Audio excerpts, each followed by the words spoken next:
What's up, everyone? Welcome back to another review, and this time we're taking a look at Final Destination's Bloodline, the sixth installment into the FD franchise. Let's waste no time, let's get right into it. So my overall thoughts on FD, on Bloodlines, is as follows. I thought this was a very fun movie. Like, yeah, I enjoyed this movie. I had a lot of fun watching Final Destination Bloodlines. I thought the cast of characters in this new movie were really cool, especially the character of Stephanie Reyes and her cousin and her brother and cousins. I liked all these characters. They all came across as very likable to me. I like the backstory that this movie presents us also about this whole thing being a family affair, which I think adds a level of intrigue that we have not seen yet with the Final Destination movies, but that also gave it a lot of dramatic elements, which I could appreciate. The kills are just as gruesome as ever in these franchise, but in this one, it looks like they're having a whole lot of fun, especially the first 20 minutes. I think the first 20 minutes of Bloodlines is probably one of the best openings of the entire franchise, next to that first movie. Like the opening of this movie that takes place on a Skyview restaurant was just insanity. And it was really cool, and I like the whole dynamic of it taking place in the late 1960s. So I'm a sucker for period pieces, so I thought that was cool too. But I like how it ties everything together from the first movie to this one, which I thought was actually really cool. And I will deep dive into that just a little bit later. I just want to get my speed thoughts out of the way first. I thought that the writing of this movie actually has some cleverness to it. Like this is a Final Destination movie that it was able to maintain the comedic aspect of everything, while also maintaining the seriousness of it and not having one undercut the other. There are moments where you watch some of these Final Destination movies where it breaks too much tension and it takes a while to get yourself immersed back into it again. This one actually went down the path of the whole darkly comedic route, which this franchise always did have to an extent, but this one played it up more. So I can appreciate it for it, because that was actually the mission statement of this movie, was just to make it fun, silly, and entertaining. I also thought that Zach Lipovowski, if I said his name wrong, I'm sorry, and Adam Stein, who co-directed this movie, I thought they did a really good job with that as well. I think the cinematography, for the most part, is pretty good, but this movie falls into the traps of all modern movies where nothing looks like it's shot on location. Everything looks like a soundstage, and it just looks awkward and phony looking to me. And that's not to the movie's fault. That's just how modern day filmmaking is nowadays, and I don't like it. But when they actually do some locations shooting, it looks cool. When they do go to certain locations, like the hospital or Stephanie's grandma's house, I like the looks. Like the look of it. That's where the movie looks good. But when it's when they're doing when they're doing shoots at cemeteries and stuff like that, you can tell that the background is so phony and it looks like they're in front of a superimposed green screen, and it looks so obvious.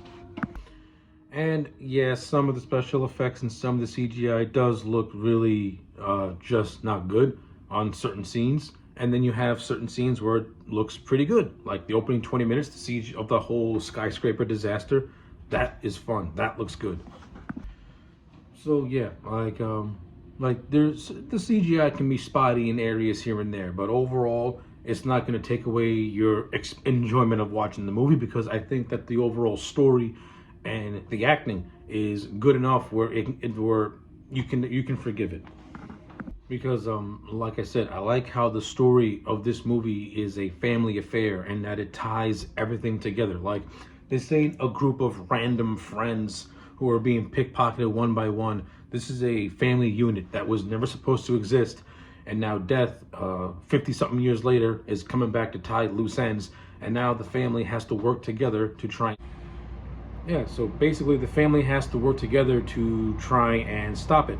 So again, I like how this whole thing is a family dynamic. I like how the opening prologue takes place in 1968, where we see this random disaster of a Skyview restaurant following this woman Iris and her boyfriend Paul, I believe his name is. Yeah, because it's this particular premonition that the grandma Iris has that really leads to the deterioration of her entire family. Now, she sees the incident happen, and we, the viewers, see the incident happen in the first 20 minutes, and it is completely spectacular. It's fantastic. It's great. I like it. It's right up there with the first movie's opening, as to how good it is. But more or less, once she has this premonition and she saves everyone, she more or less becomes alienated from her own family to the point where it bleeds on to her own children. So it's generational. This movie explores the whole concept of generational trauma, and it doesn't do it in a hokey dokey way. It does it in a really real way, where where we get to the point where her daughter Darlene more or less abandons her kids, all because of her upbringing. And I like it. I like it because it adds a human element to our characters. And so they don't only gotta fight death, but they also gotta wrestle with their past and come to terms with it. It makes this movie just feel different than what came before, because it has different dynamics that it's playing with and tying everything together, which was also a dynamic that these movies didn't really play with a lot. But yeah, it all boils down to the granddaughter Steffi having nightmares about her grandmother's premonition of the 1968 disaster, and this drives her to the point where, I don't want to say she's alienating from her family, but she's in college, she's far away from her family. She doesn't have the world's greatest relationship with them, particularly that of her brother. But once she decides to go back home to try and get answers, that's where the character Steffi starts to rebuild relationships with her cousins and with her brother. They all think that she's crazy because of the whole psychobabble nonsense about how grandma thinks that death's coming to pick them off one by one. But once Steffi sees her grandma and sees her grandma's death happen right in front of her, that's where the entire family starts to, that's where the family starts to slowly start to believe Steffi, yet still on edge. But it's not until her uncle Howard is killed where they finally, okay, maybe she's onto something. And that's where the cousins all start to work together, except for the cousin of Eric, who is still not convinced yet. And it's not until he has a near-death experience at a tattoo parlor that he's working at, where he still doesn't believe it yet, where he still does not believe it yet, and then he mocks it, and then his sister gets killed in the exact same way that Steffi described it, and that's when he starts to get his head out of his ass and starts to realize that, okay, this is for real, no more joking around. But I do like how the character of Eric does maintain his humor even throughout the movie. Like he doesn't become a different character, and I can appreciate that. I don't really care for the whole twist of him not being the biological son of Howard. I thought that was just there for dramatic element, and it didn't really affect the story in my view. But ultimately, as they look through Grandma Iris's scrapbook, they see the initials of JB, and this is what leads them to go to Hope River Hospital, where we get the return, unfortunately, the final time we see Tony Todd on screen in any capacity. And I'll say this, looking at him, you can tell that he was battling a disease that was just wrecking him, that was just wreaking his body havoc. But the man still has a charismatic, magnetic performance. And Tony, it just may have been Tony Todd, even though he was a very, very sick man by this point, he still has that same on-screen charisma, still has that same commanding presence that when he talks, you will listen. And in this movie, it was fun to see Tony Todd come back one last time as Bloodworth. What I like about it is that we actually get a lot, as that this movie actually explores Bloodworth's story a little bit. So that 1968 flashback, that was done for a reason, because there was a little boy during that flashback that Iris tried to save in that premonition, who she evidently did save. That little boy was a young Bloodworth, and throughout the decades, Bloodworth and Iris became very, very close friends, and they both started to share their philosophies and ideas about how to cheat and stop death. That also explains why Bloodworth knows a lot, and and that he has a connection to Iris and her family, because essentially Iris was trying to save several lives. She was not only trying to save the lives of her family, but also the lives of Bloodworth. So as always with Tony Todd scene in Final Destination, it's always great.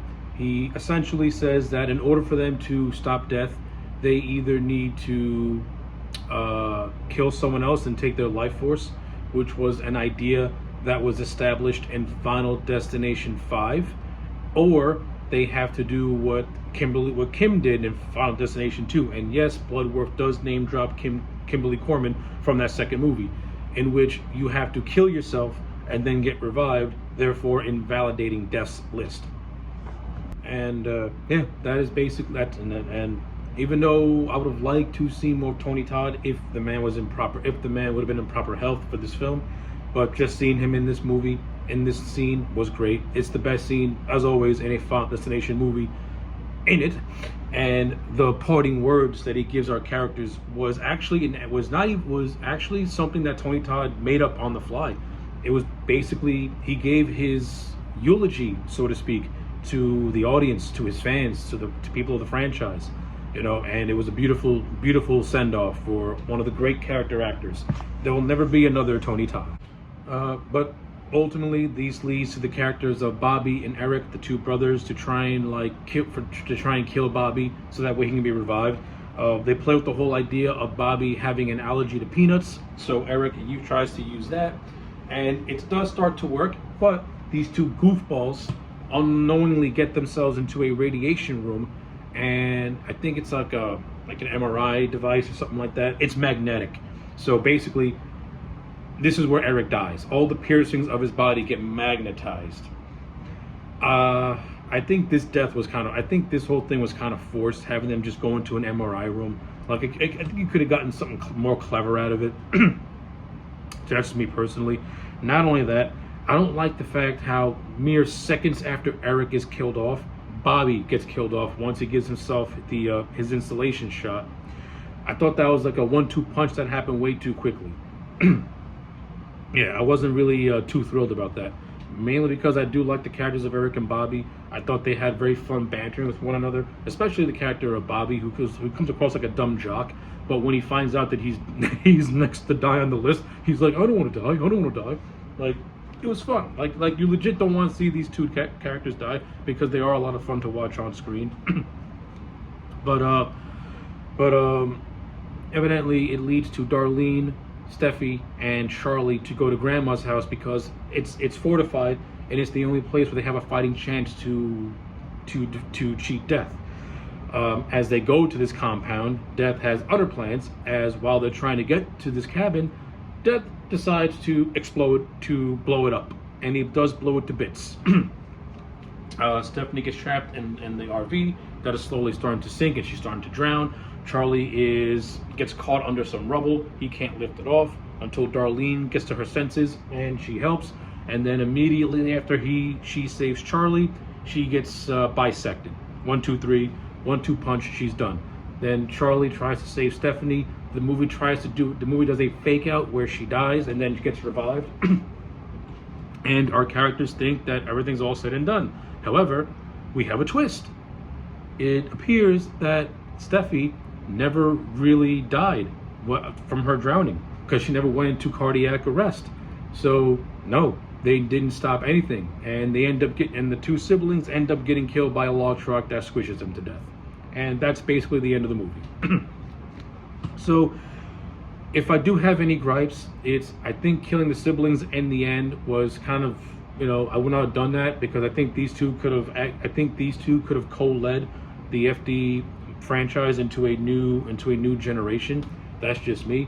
And I think killing everybody off just invalidates the whole movie, and basically just felt like they stuck to form. Like they didn't really try. They tried to reinvent it a little bit by adding in the family dynamic, but then when you get to the end, it's the status quo where everyone dies. So it's like they didn't really reinvent the wheel, so to speak.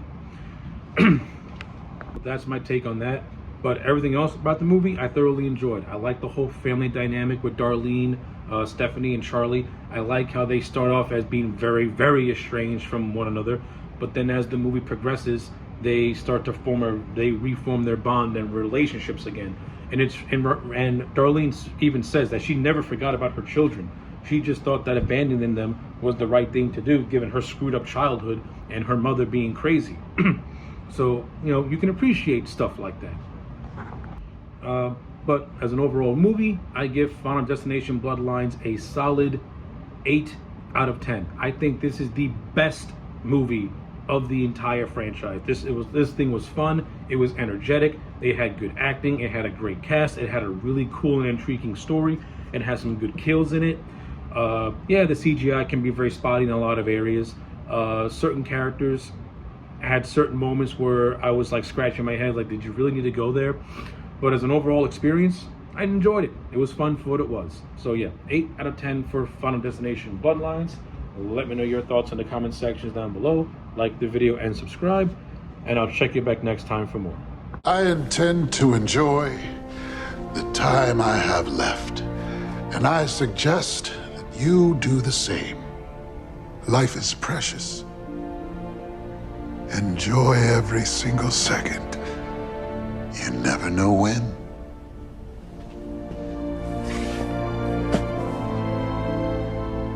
Good luck.